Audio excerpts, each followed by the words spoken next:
So what is up guys? So it's me again, Ranzel Barrera. So for today's vlog guys is magre-repaint tayo ng mugs nung Sniper 155 natin, yung RB8. So i-repaint lang ulit natin siya ng kulay white. So tara, samahan niyo ako. So dito nga guys ay sinimulan ko ng kalasin yung likod na mugs nung Sniper 155 natin. So ayan, tingnan niyo guys.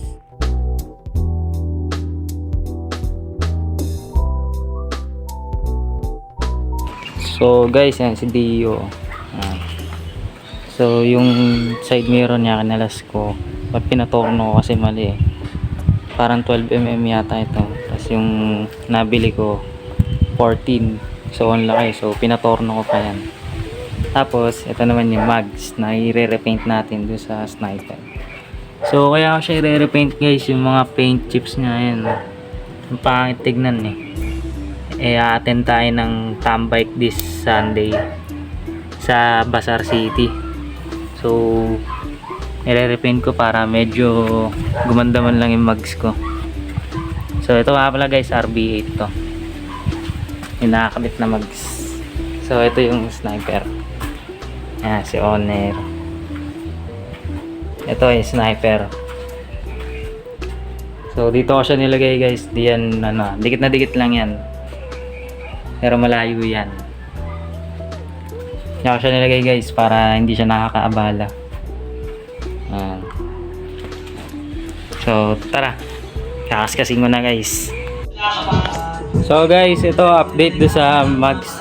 Ayan, nakaskas ko na yung isang side. Kasi ito yung likod, nakaskas ko na rin. Antigas kaskasin eh.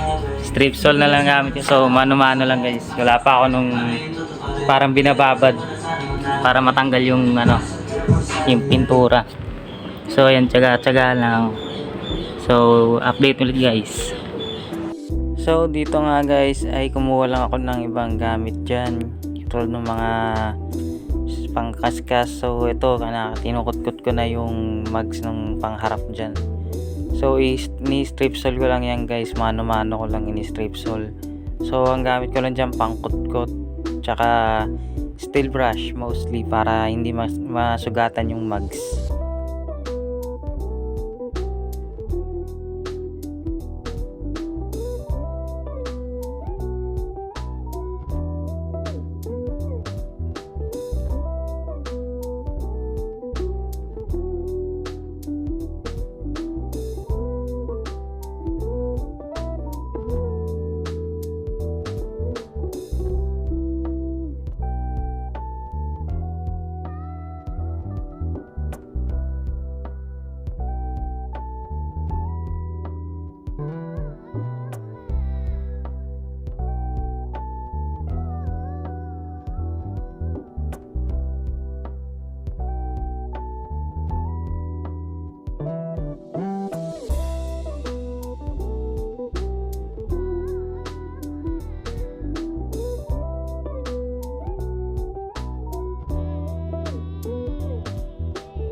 So dito nga guys ay update do sa mugs. So inuna ko na yung harap kaskasin. So konti na lang natitira niyan. So ito yung likod. So tara, kaskas ulit. So yan nga guys, after ko makaskas yung harap ay niliha ko naman to nung foam na liha para mas mabilis lihain. So yan, ginamita ko na rin ng sabon bareta para mawala yung residue nung strip sol.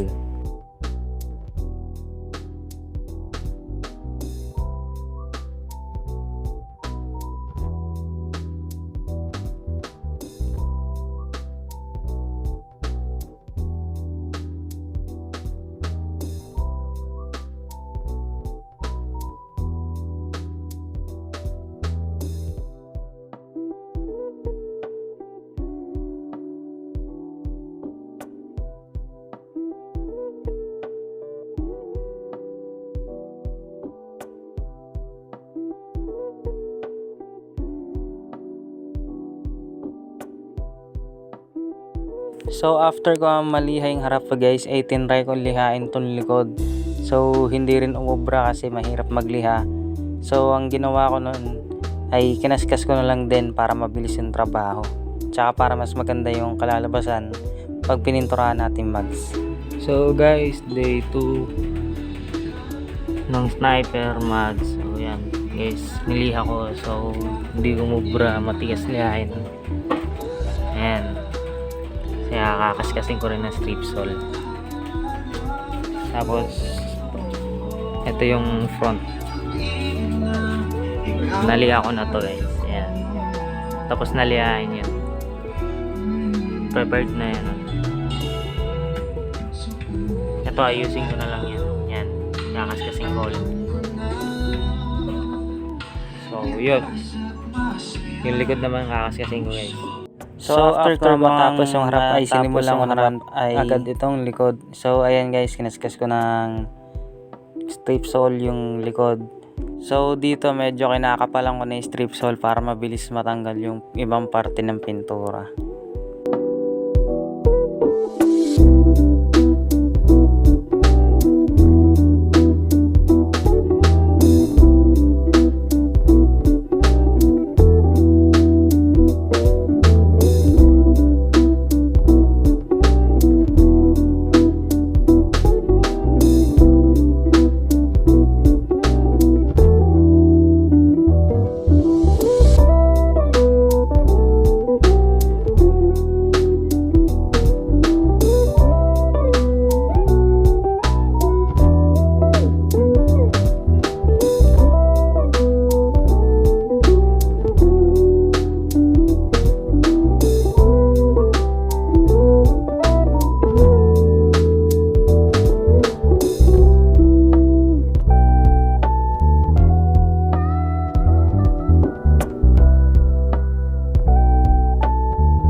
So guys, after nga ng mahabang paint removal ng rear mags, ito niliha ko na rin siya ng may sabon. So ang gamit ko pa rin naliha dyan yung parang foam.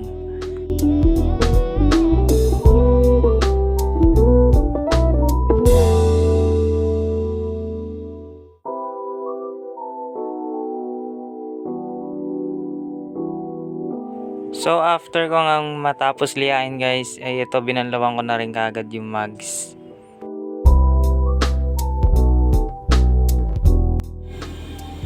So hi guys, day 3 nung repaint natin ng mags ng sniper. So ayan, naka-preparado na to. Lagyan ko na rin ng takip kasi hindi ko na pinatanggal yung gulong. So ayan, pa-primeran na muna natin to. Kasi ito yung panlikod. Ayan. So nakatimpla na rin tayo ng kulay na primer surfacer. Ay, anti-corrosion pala to. Na ansal. So bubugaan na lang natin to. Yung harap tsaka yung likod naka-prepared na. So tara, pinturahan na natin ng primer. At pagkatapos nga nun guys, ito sinimulan ko na yung pagpintura ng anti-corrosion sa mags. So ayan, nilagay ko na lang, just napit ko lang dyan yung mags para madali at naiikot ko. Nakukuha ko lahat ng gilid-gilid ng mags. At guys, another tip nga pala, so lagi kayong magsusuot ng face mask nyo kasi medyo masakit sa ilong yung thinner or yung pintura mismo.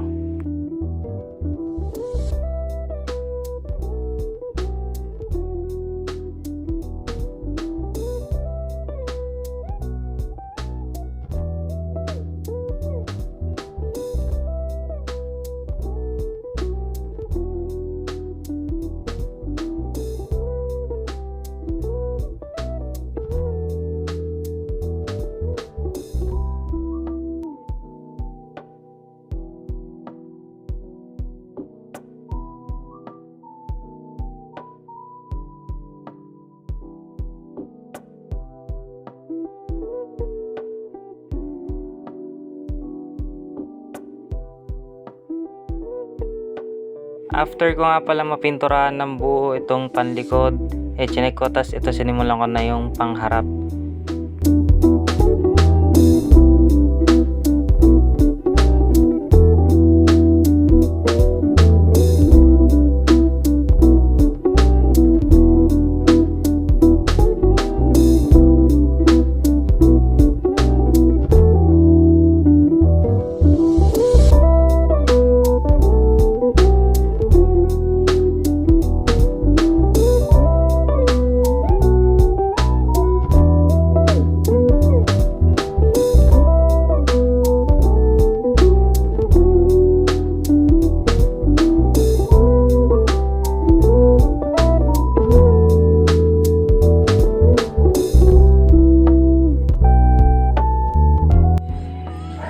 So guys, ito na-primeran ko na yung mags ng sniper. So anti-corrosion yan. So pwede na kahit rektahin na ng kulay kagad yan. Tapos ito nga pala gamit kong liha yung parang foam para madali. So ayan, naliha ko na siya. Pero hindi pa lahat. So tara, lilihain ko guys. At dito nga guys, agad ko naman siya niliha. So mabilis na lang ang proseso ng pagliliha ko rito. Kasi maayos na lahat. Wala nang aberya yung pagpipintura. So ayan, liha na lang, tapos kukulayan ko na yan.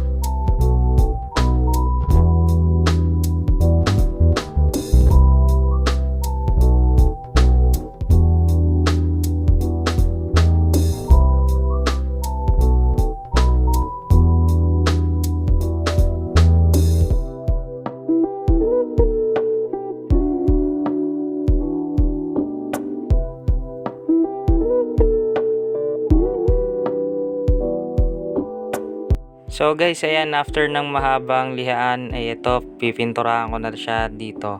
So ayan, naka-prepared na yan lahat. So guys, ito ready na pinturahan, and natimpla ko na rin yung kulay. So Ansal pa rin ang gamit natin. So ayan, bright white yata ito. So tara, bugahan natin. So dito nga guys, ay agad ko naman tinuloy yung pagpipintura ng mags. So ayan, kita nyo, iniikot ko na lang para madali. So ang gamit ko dyang spray gun is yung ano yata ito, Power Fizz na tatak. So padala lang yan ni tita galing Canada. So ayan guys, panoorin nyo kung paano ko pinturahan to.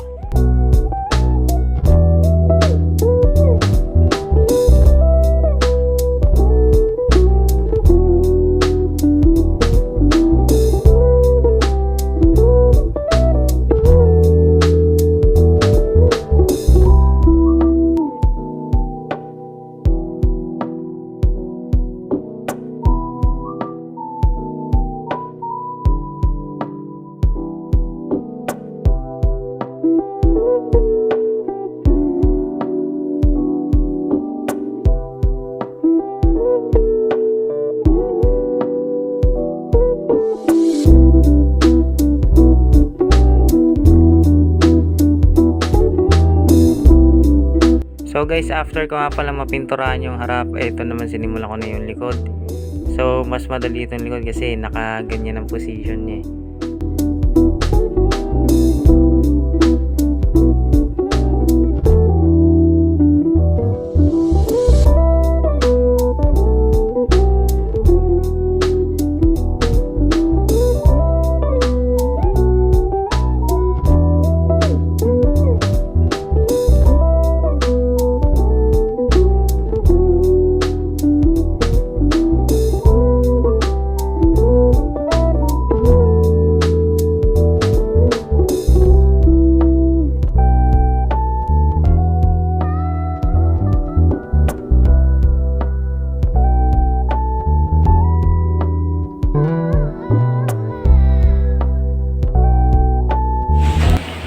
So guys, ito na nga pala yung finished product nung RD8 na mags natin sa sniper. So ayan, tapos na yan guys, na-top coat ko na. After ng mahabang paint session na yan, natapos ko na rin. Kaya, paano natin yun? Ayan, straight Ansal.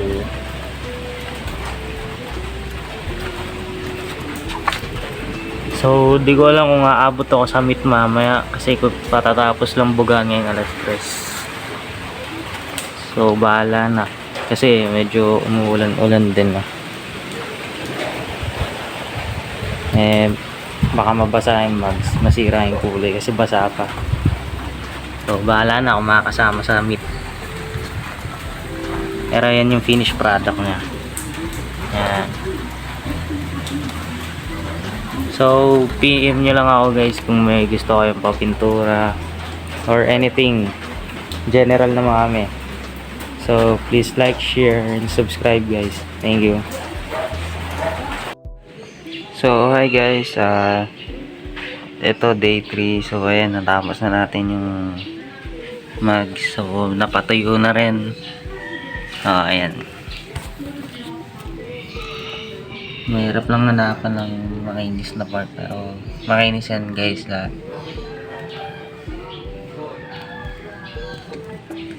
Ayan. So, ikakabit na natin siya ngayon dito sa sniper. Ayan yung sniper. So, tara, kabit natin. So, hi guys, ito day 4 nung repaint natin ng mag. So, ito, nakuha ko na yung pina-machine shop ko kasi natanggal yung may putol na tornilyo dito. So, pina-machine shop ko, pinatanggal ko muna yung tornilyo. Ayan. So far okay naman na. So, ilalagay na lang yung disc, tapos isasalpak ko. Then, magre-rehistro ako ngayon. Dadaling ko ng LTO. So, kabit na natin. Ay! Yung likod din, yung harap din pala, naikabit ko na kahapon. Kasi nauna na ito ilagay. So, hahanginan na lang yung gulong. Ayan,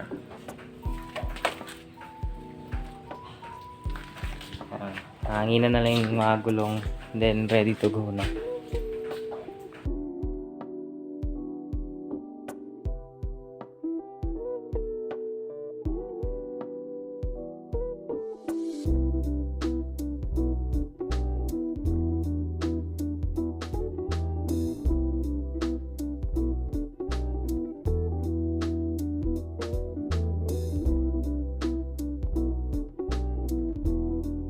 So guys, dito nga pala after ko maikabit yung disc. So ayan, nilalagay ko na sa motor yung mags. So ayan, salpa na lang.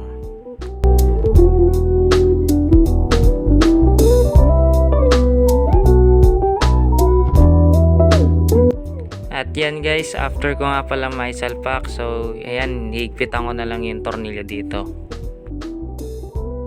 So yun guys, at naikabit ko na nga yung harap likod. So ayan yung look niya. Bago na yan. So ang gagawin ko na lang dito is hahanginan ko na lang yung magkabilang gulong. Then linisin ko na lang ng konti. Tapos punta na akong LTO para may rehistro.